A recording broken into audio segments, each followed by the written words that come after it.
To build an empire, history tells us you need a few basic ingredients. You need iron tools to carve stone, wheels and draft animals to move it, and a phonetic alphabet to write the laws down. But look at the landscape of Mesoamerica and the Andes. This is an aggressively vertical world of dense rainforests, steep ravines, and mist-covered peaks. The Maya and the Inca built sprawling, highly organized civilizations without any of those traditional tools. They solved the massive logistical problems of state control by developing a completely different operating system. This is Machu Picchu.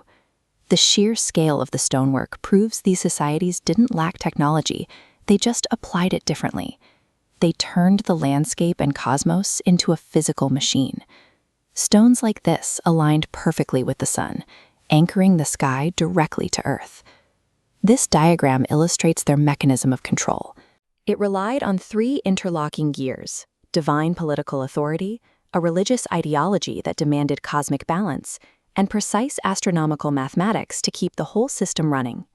In early Maya says, rulers commissioned specialized architectural complexes known as E-groups. These are massive solar observatories built into a religious temple. This diagram maps out an E-group complex. If you stand on the Western Pyramid, the three temples to the east create specific sightlines. On the exact morning of the solstices or equinoxes, the sun rises perfectly over one of these structures. To the thousands of subjects watching below, this was physical proof. The king played a direct, active role in pulling the sun across the sky. Over centuries, this architectural math scaled up into massive public theater. At Chichen Itza's Pyramid of Kukulcan, the stone steps are precisely angled, so the equinox sun casts a shadow resembling a giant, writhing serpent descending. To doubt the Maya king's absolute right to rule was to doubt the rising of the sun itself. They engineered their political legitimacy directly into the physical environment. Thousands of miles south, the Inca Empire faced a different logistical hurdle. They governed 10 million people across 4,000 kilometers of jagged, brutal mountain peaks, all without a single written alphabet. This image shows a quipu, a sophisticated three-dimensional database made entirely of knotted wool. State record keepers read these strings using a base 10 decimal system. The knot's position indicates units, tens, or hundreds. The wool's color specifies the exact commodity tracked: yellow for gold, white for silver, brown for vegetables. This physical data traveled fast. A vast network of dedicated runners carried these knotted ledgers along thousands of miles of paved, high-altitude imperial roads. They passed these databases from station to station like a human fiber optic network. It was a highly standardized, lightweight data network.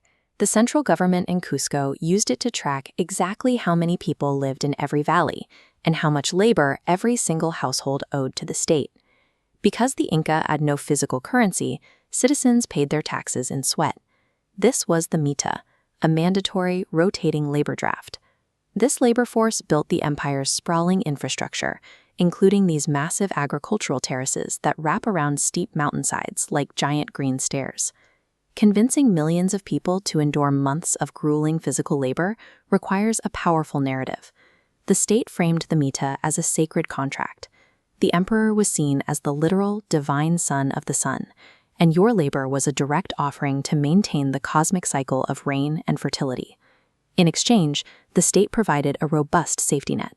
During famines, administrators consulted their quipu databases and opened massive royal storehouses to distribute freeze-dried potatoes and corn to the population. They linked physical survival directly to the divine authority of the state. It made extreme government demands feel as natural and expected as the weather.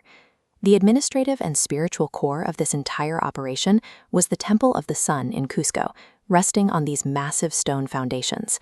This diagram illustrates the Seiki system. Radiating outward from that central temple were 41 invisible lines traversing the landscape, connecting over 300 sacred shrines. Every community group was assigned specific shrines along these lines.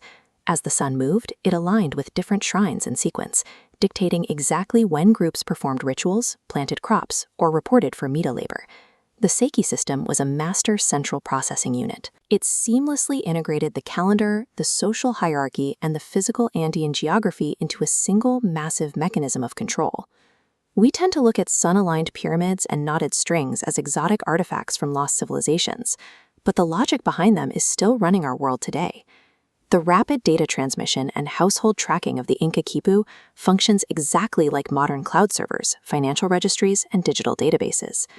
The Maya aligned their society using central stone pyramids. We align our daily schedules using central time servers pinging our smartphones. And just like the citizens of the Andes, we trade a massive portion of our labor to maintain a vast, invisible administrative state that keeps our lives orderly and predictable. If massive, complex empires can be managed flawlessly without a single word of phonetic text, it raises a question. Is the ultimate purpose of information technology to expand human knowledge, or to make populations universally predictable?